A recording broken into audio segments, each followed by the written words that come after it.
And it is the companion to a film that my little company made called The Southern Cross, which is the story of the Confederacy's first battle flag. And the reason I got into that was that many years ago, I guess 1984, I was in Gettysburg at a relic show. And there I got to meet a fellow named Lon W. Kahn, a physician in Omaha, Nebraska. And Mickey, as I call him, and everybody calls him, was an ardent collector of Civil War relics. And, later that year, after I had first met him, I ran into him again, and it had been his birthday just a couple of weeks before. And he told me about the present his wife gave him for his birthday. And it was a Confederate battle flag that had two honors on it, Shiloh and Perryville. And as I go on, I'm going to let you all take a look. I made some copies of what this flag looks like, and you all can just spread these around. And I think I got 10. There may be even 2 more here, in case you need 2 more so that you can see. Anyway, he got this flag for his birthday, and I became immediately entranced by the whole thing. And I asked him, I said, Mickey, do you know what the story is of this flag? And at the time, he didn't. But now, we both had a mutual friend by the name of Howard Mattis, who, in his lifetime, and he died some years ago, but at the time of his death, he was the head curator of the Buffalo Bill Museum out in Wyoming. And he had previously been the head of the Museum of the City of Milwaukee. And he's the one who wrote the text on the battle flags of the Army of Tennessee, which is really one of the great texts on battle flags ever written. Howie truly was the foremost vexillologist on Confederate flags in America. Anyway, Howie was enlisted to tell my friend something about this flag. And Howie looked at it and he said, where did it come from? And well, it had come from, at one time, the museum, the Confederate Museum in New Orleans. And then it had been de-accessioned back years and years ago, and then it was kind of drifting on the market. And knowing it had come from there, Howie went to Tulane University. And there he had uncovered, in the Louisiana Historical Collections, the correspondence between a number of the old veterans in the Washington Artillery of New Orleans camp of the United Confederate Veterans, the story of this flag.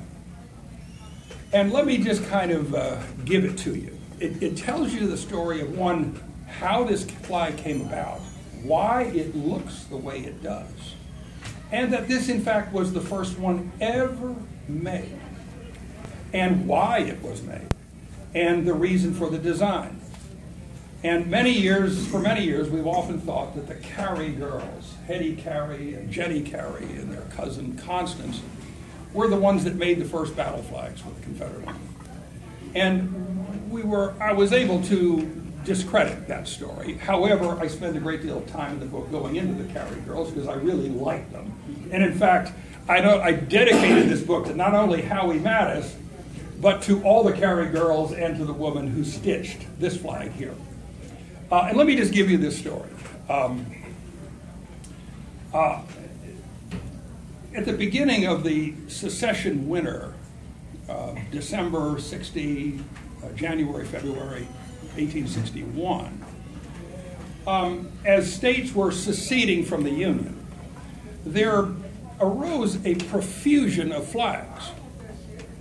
Some of these flags looked like the Stars and Stripes. I mean, it had 13 alternating red and white stripes, a blue field, and a circle of stars in one of them. That was issued on the 26th of January, 1861, when Louisiana seceded from the Union. They threw up a flag that looked like Betsy Ross's. Except the number of flags represented the number of states that had seceded up to that point in time, which was 6. Now, there were also flags that were known as sovereignty flags that came about out of South Carolina. And these were flags that had a red field and a Latin cross, horizontal and vertical bars that had stars arranged on the bars. And then in the upper right or left quadrant of the flag, a palmetto and a crescent moon. Some of you have seen these, known as a sovereignty flag.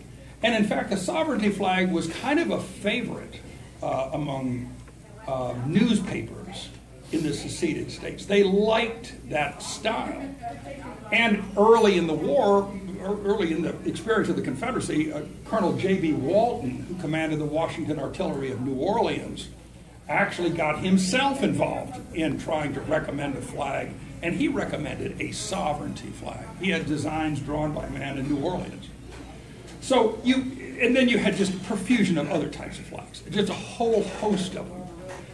By March 4, 1861, the Confederate Congress finally came out with the Stars and Bars.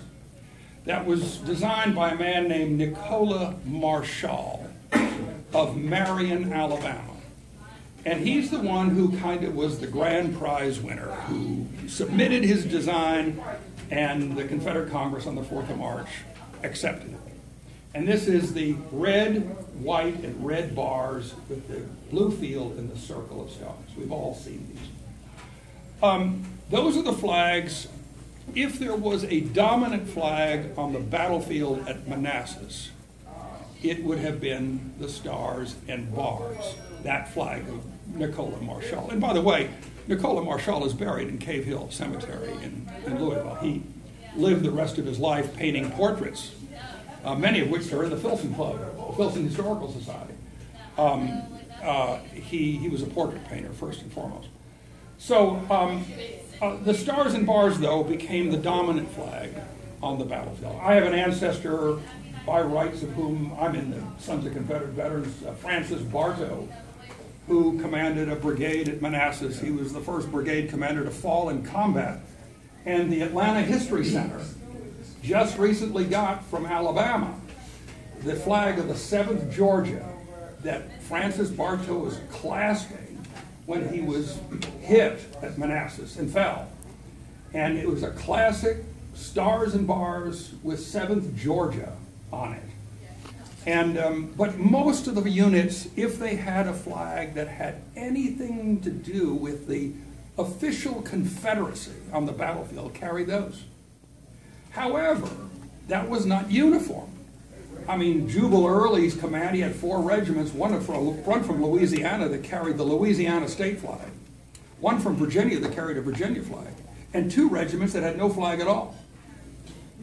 So, I mean, during the battle, during the latter part of the battle, when he's down Matthews Hill, he gets word there's a Confederate unit just across the hill, and he's attacking up there. And suddenly he moves so as to get out of the way and finds out that regiment is all Federal troops. And they're coming at him. And he says, I had no idea who these people were until they were on top of me. And you got to think about a battle in mid-19th century terms. I mean, these guns fire a black powder that elicit just tremendous amounts of smoke. And you get a fight in the middle of end of July, there's heat and there's heavy humidity, so the smoke is hanging on the ground and it's dense. It causes you just to gag and choke, and you're supposed to try to pick out what unit you're from, you know. And you've got people whose flags hanging limp on their staff look just like the enemy's, which of course the Stars and Bars did when it hung limp. And in a fight like that in the summer, and most of these battles, by the way, notice, are fought in the summers, or in the early fall, or in the late spring, for obvious reasons. They can campaign then. So you're going to have heat and humidity all the time. So the presence of a battle flag means a lot. Battle flags were used by regiments to tell all the members of that particular regiment where they're supposed to be. And in the heat of that fighting, they can look to their right or left and see their flag. And that's the whole purpose of it, is to keep that unit intact. Also, it's to denote the presence of a unit in an army that your neighbors will appreciate. And that also the enemy will not appreciate yours, but you will know theirs too. So it's identification. Flags are used to identify. And the more standard they are, and the more unique they are, the more troops can understand where they are on the battlefield and where the enemy is. Does that make sense? So the problem at Manassas was simply chaos, because units couldn't recognize one another. So literally on the heels of the Battle of Manassas, as the Confederate Army advances toward Fairfax Courthouse to chase the busted Union forces that were defeated and then pulled back to Centerville, Virginia, the cry went up among many in that Confederate Army, known as the Army of the Potomac then, that we need something other than the stars and bars. We've gotten into a lot of difficulty. The most prominent advocate of a change in the battle flag was a man from Charleston, South Carolina, named William Porcher Miles. Miles was born in the 1830s, early 1830s. He was a graduate of the College of Charleston, became a math professor at the College of Charleston, had a law degree, became mayor of Charleston, member of the United States Congress, and during the Civil War was a Confederate congressman. The Porcher family are old Charlestonians. Miles, from very early on, after the Stars and Bars was approved, was dissatisfied with it. He said it just too resembled the banner of those people we've been trying to get away from. And we should have something distinctive. And his idea was to come up with a pattern that he called the saltire, which is the St. Andrew's cross. He argued that the saltire, the cross, was really an heraldic emblem, not a religious emblem. And the reason he advocated it not being a religious emblem is because, one, Charleston had a very large Jewish population, many of whom actually wrote to Miles and said, look, don't come up with a flag that has some emblem that would be difficult for us. And he agreed with them. And he said, this is an heraldic emblem, the saltire. And he said, in fact, it's one of the oldest emblems of sovereignty in the Western world. He said it was used by the Romans to mark boundaries as early as 800 AD in Britain. And in fact, the Romans used that emblem as the empire expanded. That would become the emblems they would use to mark their boundaries, was the saltire. That's how old that emblem is. And so Miles said there should be a flag that had a blue saltire on a red field. He was chairman of the flag committee of the Confederate Congress in Richmond, had been in Montgomery, and then when it moved to Richmond, he was head of the flag committee.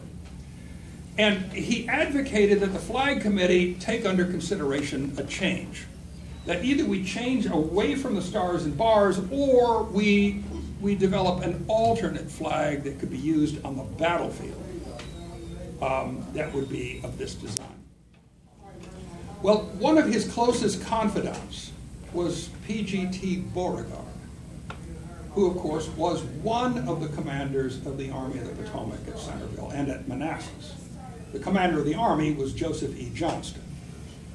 And Beauregard, though, was ranked by Johnston, and he was considered second in command at Manassas and a corps commander under Johnston. But Beauregard liked Miles, and Miles liked him, and Miles was actually his kind of guy in Congress. So whenever Beauregard wanted to learn something or advocate something in Congress, it was Miles who did his work for him. They developed a kind of a relationship. Well, on September 4, after multiple attempts to try to get the Congress to do something, and his own committee to do something, he reported to Beauregard in a letter that his flag committee voted him down 4-1, not to change the flag. And Beauregard was reacted, as you would expect to that, somewhat dejected. He wrote Miles back, appreciating his efforts and telling him he would do his best to see if something could happen anyway. What Beauregard does on the very next day, he writes to Joseph E. Johnston, September 5th, 1861, telling Johnston that he would like to see the Army get a new battle flag. We need it. Everybody in the ranks believes we need it. And here is the design. And he gave gave Johnston an idea of the design that Miles had given him. He then asked Johnston, don't you think, since we can't get it through Congress, you can approach the War Department and see if they'll do it? Well, Joseph E. Johnston never, ever wrote anybody in the War Department about this. Instead, he determined himself that if the Army was going to get new flags, he would just do it himself. Didn't give a daggone whether Congress agreed to it or the War Department agreed to it. This is almost a rebellion within a rebellion. And so the Army is destined to move from Centerville to Fairfax Courthouse on the 12th of September. Sometime between September 5th and the 12th, Johnston called a meeting of his corps commanders. And he called a meeting at Beauregard's headquarters, which were still in the McLean house. These are the McLeans who moved to Appomattox. And their home was Beauregard's headquarters during the Manassas campaign and immediately thereafter. And this house, interestingly, had been hit by Union shell fire during the Battle of Manassas. And the command in front of it, on its side lawn, firing back at those federal batteries, was the Washington Artillery of New Orleans. So J.B. Walton's command was all out there. And but they're in this meeting with Johnston, Beauregard, and the corps commanders, and some division commanders. Walton was not apparently there. But a whole lot of things came up at this meeting. It wasn't called to determine what to do about the flag. The flag came up, but it wasn't a meeting about the flag. It was about all kinds of stuff. The movement of the Army, the buildup of federal troops. Those are really pressing matters, not the flag. But the flag came up. We have evidence from the filings at Tulane University of a young man named Colin McRae Self, who was a young lawyer in New Orleans when the war broke out, born in Mississippi City, Mississippi, and a graduate of the University of Virginia Law School, who, again, right out as a lawyer in New Orleans, he joined the Washington Artillery of New Orleans, came to Richmond when the first 4 companies left New Orleans and went to Richmond, but never was with them at Manassas. Instead, he was detailed to the quartermaster department under General Abraham Myers, the chief quartermaster of the Confederate Army in Richmond. By the way, Abraham Myers was a Jewish man, graduate of West Point, for whom Fort Myers, Florida is named. For those of you who'd like to know that, Abraham Myers was a devoted Confederate. And Colin Self worked with Abraham Myers until the 27th of July, when he was detailed to Major William L. Cabell, who was the chief quartermaster of Johnston's Army of the Potomac.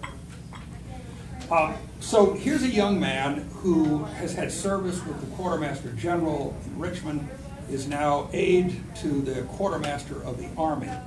And he left a series of letters in which he described how the flag came about. One of his letters, he records that the discussion about the battle flag began at, quote, Bull Run and continued to Fairfax Courthouse. But it didn't end there, even though there's a historical marker at Fairfax Courthouse saying, here's where the battle flag came about. It began at Bull Run, meaning Beauregard's headquarters, and proceeded to Fairfax Courthouse. So nothing was determined here, but the discussion came up. What should we do? And there was no determination. The Army on the 12th of September moves to Fairfax. It doesn't stay in Fairfax Courthouse very long because George McClellan is now commanding the Union Army. It continues to build up to massive sizes. And Joseph E. Johnston thinks that he's got to pull that army back to Centerville. It's more defensible there. So the Army begins the pullback that ultimately will bring the whole Army back to Centerville. And these two places are not more than 15 miles away from one another. By the 19th of October, the whole Army is back at Centerville. So sometime before the 19th of October, Joseph E. Johnston himself comes back to Centerville. And he established his headquarters in the headquarters he had before, which was the old Grigsby House in Centerville that's now gone. But it was a stone house, 4 gigantic chimneys, huge place, beautiful house. And he's in the Grigsby House. What Johnston does there have been meetings between these commanders all the way from Bull Run to Fairfax Courthouse. You can imagine how many times Corps commanders meet with their commander, all the time. So there must have been 20 meetings between these people. Nothing had been determined. There was no decision made anyway. Johnston gets back to his headquarters at Centerville before the 19th of October and calls Major Cabell to his headquarters, the chief quartermaster.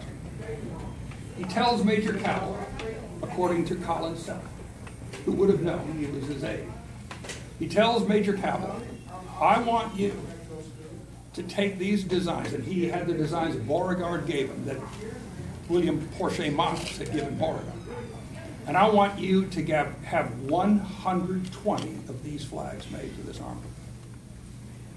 Now, in this, Collins Self, who, by the way, was called to Cabell's headquarters, and Cabell told him, I have just been with General Johnston. He wants 120 of these flags made. I want you to go to Richmond. Here's a requisition for Abraham Myers to fill for money. You get the materials, and you have them made. But apparently, Johnston had instructed him to bring back at least a sample. Give us an idea of what this looks like before the full 120 are made. So Collins Self goes back to Richmond. He meets Abraham Myers. Myers writes him a letter he can show to all the folks who are going to be gathered together to make these flags, endorsing them, telling, as Collins Self said, he wrote an eloquent appeal to the citizenry who would help him make these flags. So Self goes, there are 60 clothing stores in Richmond. Richmond was a city of 70,000 people. There were 60 clothing stores in there. And there were stores that sold specialty goods, gold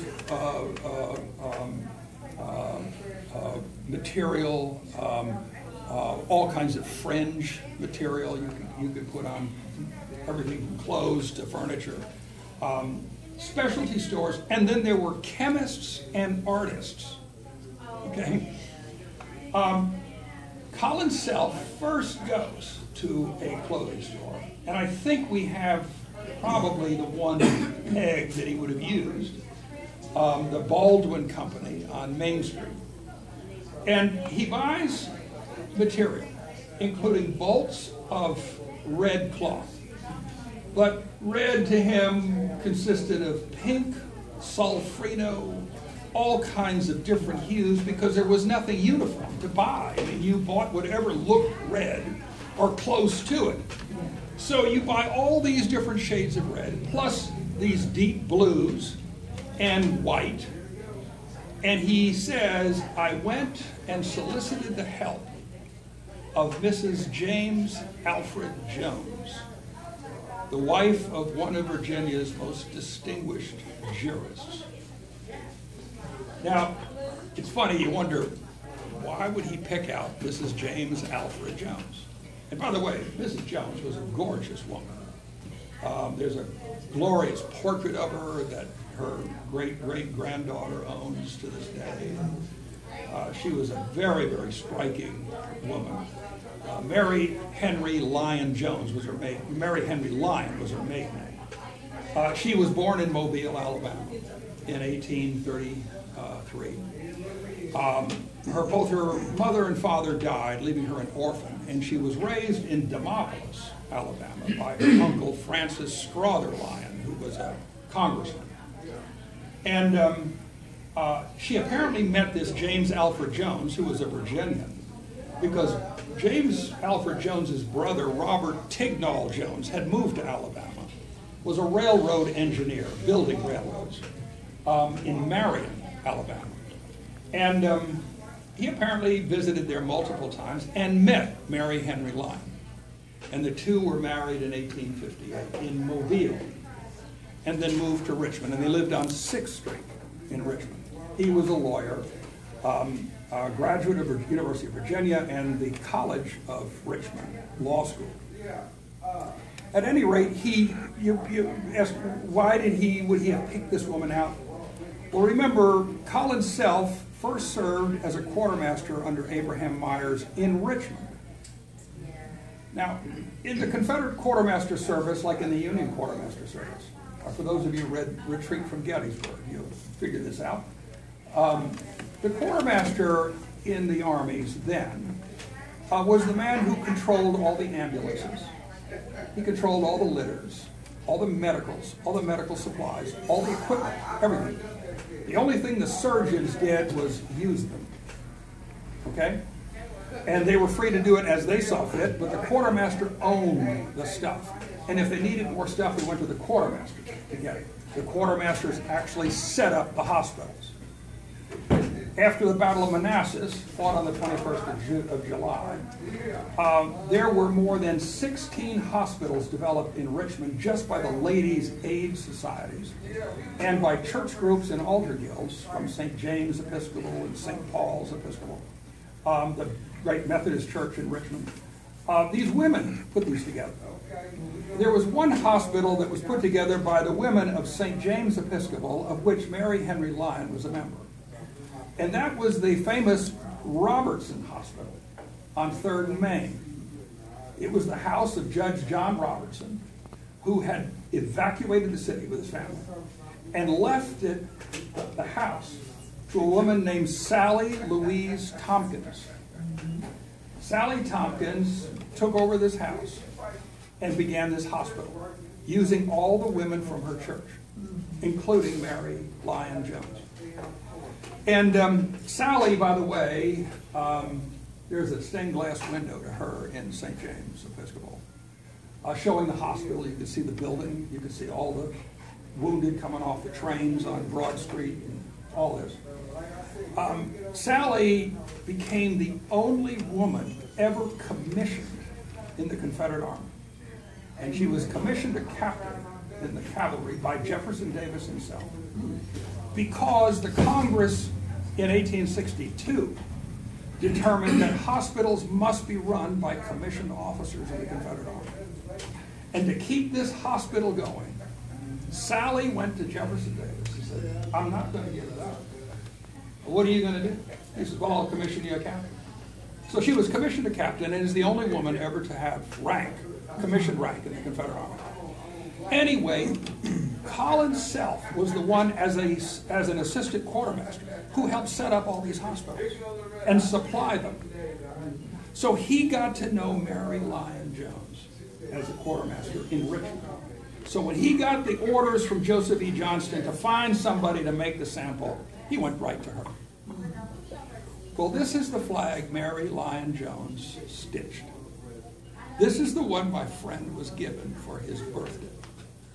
This flag she stitched together is approximately 35 inches square. And by the way, Joseph E. Johnston made it clear that when he gave the order to Cabell to make these flags, he says, I want them square. I want infantry to be the largest, 36 inches square. I want artillery to be the second largest, 32 inches square. Cavalry to be the least in size. And the reason for it's easier for a man on foot to carry a larger flag than it is for a man on a horse. So he said, to make it easy, let's make them square, perfectly square, and let's make them sizes that fit the service. So she stitched this thing together using the material that Colin McRae Self gave her. On October 21, 1861, Self took this flag back to Centerville and showed it to Joseph E. Johnston and Beauregard, who approved them immediately. Said, yes, that's exactly what we want. And by the way, notice the stars. They're painted on in gold. These were done by chemists in Richmond and artists who would paint the gold. So the flag is all silk, varying shades of red and pink for the field, a dark blue for the saltier, white borders around the saltier and around the edge of the flag, and the stars are painted on in gold. Don't pay attention to these battle honors here. That is the flag, and notice there's no star in the center. There are 12 stars. It went back, they approved it immediately, told Self to go back to Richmond, we want 120 of them. So here Self goes back, and who does he turn to get 120 of these made? Well, now remember, no one in the War Department knows this is happening. No one in Congress knows this is happening. And he doesn't want anybody in Congress to know about it. He doesn't want anybody in the War Department to know about it. This is an Army matter. Joseph E. Johnston said, whenever I was asked about this, I always responded, it was an Army affair. And that's all I've ever said about it. What Johnson had done, you see, is just bypass them all. He just said, it's an Army matter, I'm going to decide, not you. I don't care what you say. And you know, he wouldn't even think about going to the War Department because of the bureaucracy. It would take forever. You know what this is like. And he wanted no part of it. We need him now, so we're to hell with you people. I'm just going to go have it done myself. So the instructions to Self were, hey, pal, we need 120 flags, but, you know, this isn't to be heard on the street now. So he couldn't go to any manufacturers who already had government contracts and all this. He couldn't do that. And anyway, he needed some concentrated labor over a very small period of time to make these flags. Now, he'd worked with all these women at all these hospitals, and he knew daggone how good they were. They were all great seamstresses. They all had great work ethic. And he just said, I'll just put together these women. He got 400 women. And they met in circles, sewing circles, in their houses. And he provided them with all the material. And he had them making flags. And in the film we made, by the way, we have the most glorious shot